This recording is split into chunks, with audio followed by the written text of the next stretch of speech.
This is Nightline with Terry Moran.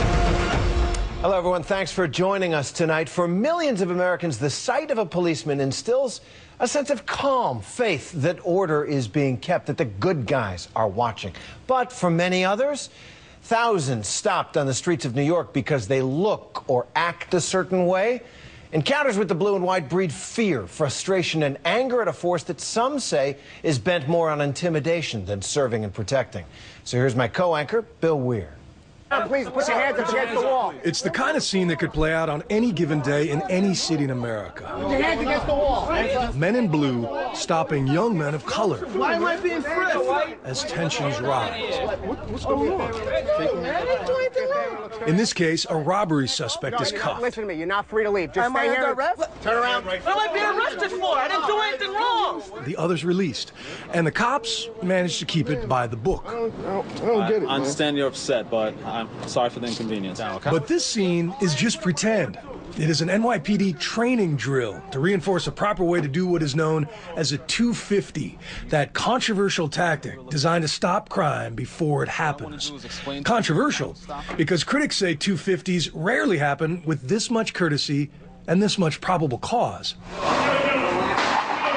They say the NYPD stops and frisks way too many innocent men of color for no good reason. He was holding me, he was going through his pockets, going up, down. You want to go to jail? For what? Shut your mouth, kid. What am I getting arrested for? Shut your mouth. What am I getting arrested for? For being a mutt, you know what? Also, that's a law, being a mutt? He was going through my sweater. Then that's when he told me to keep my hands on my head. So I was like this the whole time. Frustrated by how often he was being stopped in his Harlem neighborhood, a 16-year-old son of a cop named Alvin says he hit record on his iPod one night in 2011 Why you press me out for? as two undercover officers approached. Our job's to look for suspicious behavior. When you keep looking at us like that, looking back. Because y'all always like stop. I just got stopped like 2 blocks away. Like, Listen to me. When you were walking the block with your hood up and you keep looking back at us like that, bro, you think you might have something. It is one of the few known recordings of something that happens nearly 2,000 times a day in New York, but whether this is the exception or the rule is a debate dividing America's biggest city. I don't think it was a unique stop for Alvin or any of the other young people that I've talked to personally. When activist filmmakers Aaron Schneider and Ross Tuttle heard the recording, they spent 8 months convincing Alvin to go public for their short documentary, The Hunted and the Hated. And we said, was this, the worst encounter you've had with NYPD? And he said, actually, no, it's not. He said, I've had worse. why you push me out for? Why you push me out for? Why you Yo, why you touching that? What happens to officers in a stop like that? There is a civilian complaint process, and indeed there is a civilian complaint review board. Ray Kelly is the man in charge of the NYPD. We have a system to address that. Now, I'm not talking specific about this case because I don't know about it, but we're human beings here. We make mistakes, and we may have people who inappropriately stop individuals, but by and large, I don't believe that is that's the case. It is event specific. Since taking over in 2002, Kelly has presided over the most dramatic reduction in crime in modern American history. Last year was a record low of shootings. They're down 25% this year. Like his predecessor, Bill Bratton, Kelly believes in proactive policing. And done properly, the 250 is a Supreme Court-approved method of stopping crime before it happens. But here is the controversial part. Of the thousands of daily stop and frisks, only 6% lead to an arrest, and a little over 1% actually turn up a weapon. Critics say this is proof it doesn't work. Mayor Michael Bloomberg disagrees. That's the reason we need it, to deter people from carrying guns.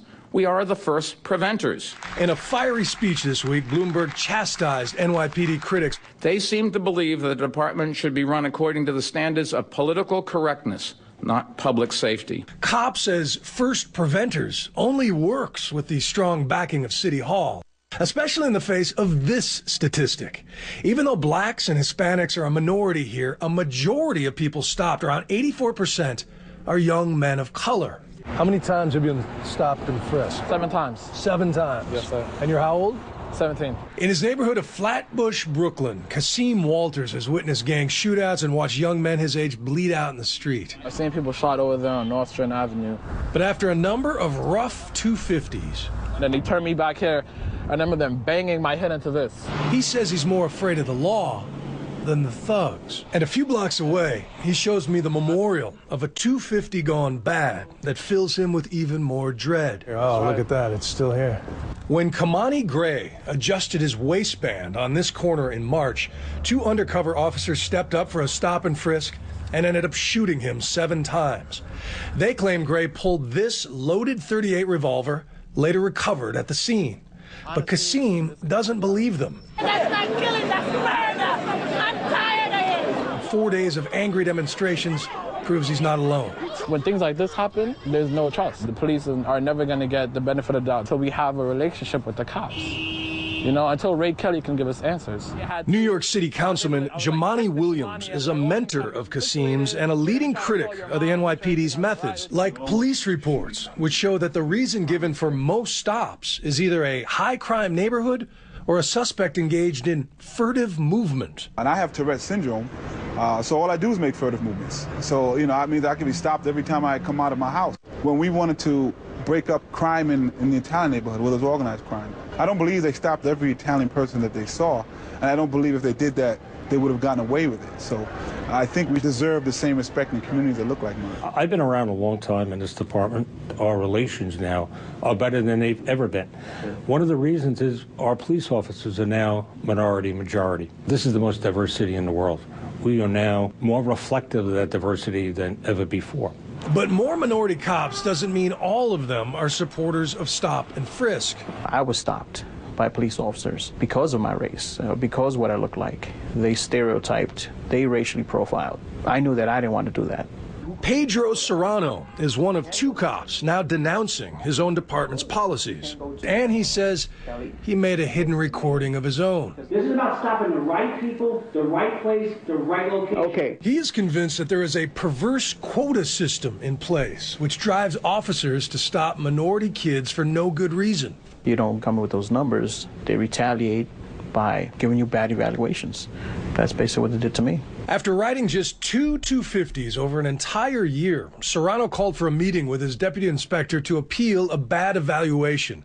He also says he wore a wire and recorded this. Again, take in mind here where we had the most problems. Right. And most problems we had there was robberies and grand larcenies. And who are those people robbing? The problem was what? Male blacks, and I told you the roll call, and I have no problem telling you this.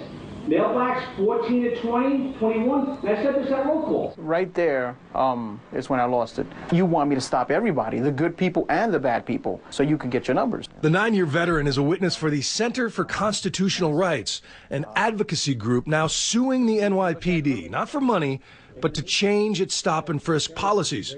While Serrano and his attorneys say this is proof of racial profiling, the NYPD insists the inspector was talking about specific suspects in a specific string of crimes, and that Serrano was fishing to collect damning evidence for the lawsuit. For context, the inspector also said this. 99% of these people in this community are great, hard-working people, but we still are one of the most violent communities in the city. Yes. And to stop 2 people, you know, to see only 2 things going on, that's almost like you're purposely not doing your job.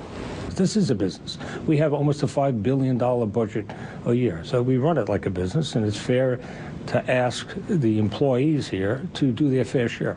How does a number of 250s a month, a week, a year affect an officer's career? If an officer continually doesn't do what the commander wants him to do, I don't think it's going to positively affect his career, for sure, but I don't think it negatively affects him. If you don't meet the numbers, you're a bad cop. That's just how they see it. But Pedro Serrano has no doubt he has negatively affected his career by breaking the thin blue line. Yeah, you got bad guys out there who want to hurt me because I'm wearing their uniform, and you got the hierarchy who wants to hurt me because I spoke the truth. But Commissioner Kelly insists that race is not a factor. It's just that most of his officers are sent where most crimes are reported, and that up to 75% of violent crime victims describe their attacker as a black male. The percentage of people who stop, it's 53% African American. So really, African Americans are being understopped in relation to the percentage of people being described as being the perpetrators of violent crime. The stark reality is that crime happens in communities of color. They are being disproportionately victimized. NYPD, keep your hands off me. I'm just curious what you would say to the kid, the good kid, who's growing up in these rough neighborhoods, who resents the fact that he gets stopped 5, 6, a dozen times in his young life, and forms his opinion of authority around those exchanges. What would you say to that kid? We're trying to save his life, and we're trying to save the life of other young people who are disproportionately victimized on the streets of this city and other cities throughout America. The need for understanding. Thanks to Bill Weir for that. Next up.